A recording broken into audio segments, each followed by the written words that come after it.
Okay, hey, this is me, Tony, again. Okay, so, as I was doing some editing on the videos, I noticed that as I was doing this back end, you really couldn't see what I was doing all that well, especially on this one part here. So, I thought I'd kind of redo it here. Okay, so, when you do this part here, you know, it's sewed together here where we tacked it together. But see how that's nice and taut there? So when you sew this up, before you tack this together, you want to pull this, you want to get that nice and tight. Then you tack it down. And then each side of that, you want to pull that tight.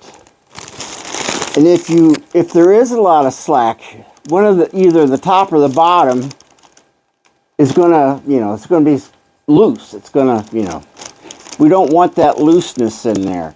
If you have a lot of looseness in there, the kite will still fly, but it's gonna start flapping and making a lot of noise. You don't want that noise.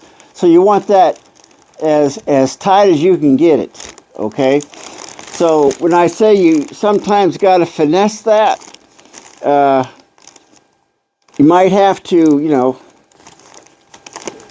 put a little pucker or something in there to get that to come, to get that taut.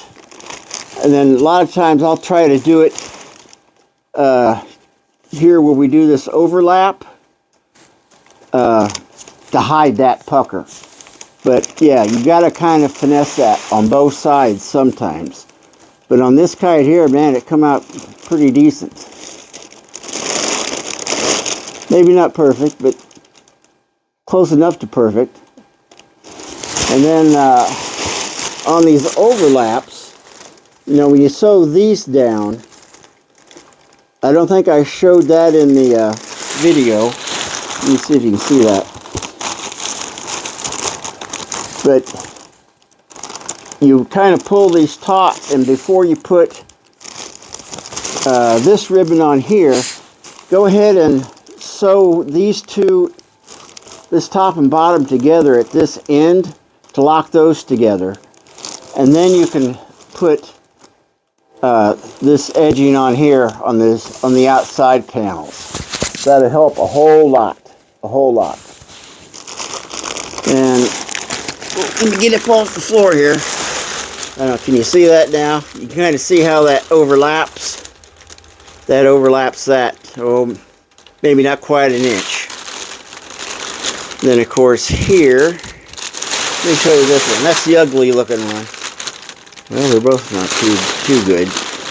But that's how those loops are sewn on. And then of course on my kite, I added 2 more loops because my streamer tail attaches here and here. So I had to add 2 more loops. And of course in the video you see this thing flying. So anyway, I just wanted to show maybe a little better how that back in there should look. Okay? Hope that helps. And where's my clicker? All right.